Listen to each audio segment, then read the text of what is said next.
In the previous video, we looked at finding the output values given the input values in the rule.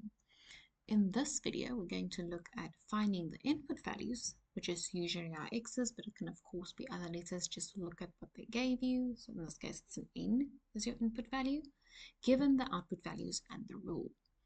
There's two different ways you can do it. The one is slightly more like algebraic equation-ish. So we're going to do that method first. So one of the methods you can say is they gave you the output value to be 9 and our equation is 5n minus 1. Now you've set up an equation for yourself and we know the first thing we're going to do is add 1 to get 10 is equal to 5n. Then we will divide by 5 on each side of the equation so that we get n is equal to 2. Alternatively, you can also say, okay, let's quickly go look at our rule. In our rule, if we're working from input to output, we are first timesing by 5 and then subtracting 1. So if we wanted to work backwards, we are going to have to first plus 1, which is the inverse of minus, and then we are going to have to divide by 5. Let's see if this works for the first one. So 9 plus 1 gives you 10. And then 10 divided by 5 gives you 2. So we get the same answer.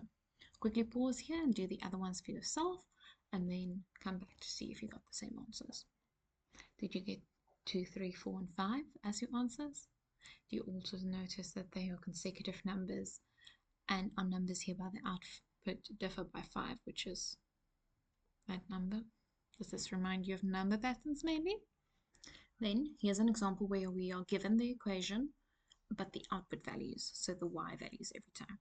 So again, like the previous question, we can say if y is equal to 5, then we'll say 5 is equal to 3x minus 1. Go add our ones.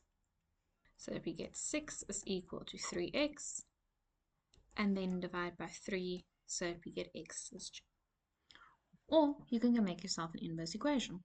So every time here, we are first timesing by 3 and then minusing 1. So to get our x equation, what we're first going to do to y is add 1, which is the opposite of subtract 1. And then instead of times 3, we divide by 3. So if y is 5, then we'll get x is equal to 5 plus 1 divided by 3. So 6 divided by 3 is 2. Do you see that this is just the red part rewritten? Pause here and quickly do the other ones yourself. Did you get the four values of x to be 2, 3, 4, and 5?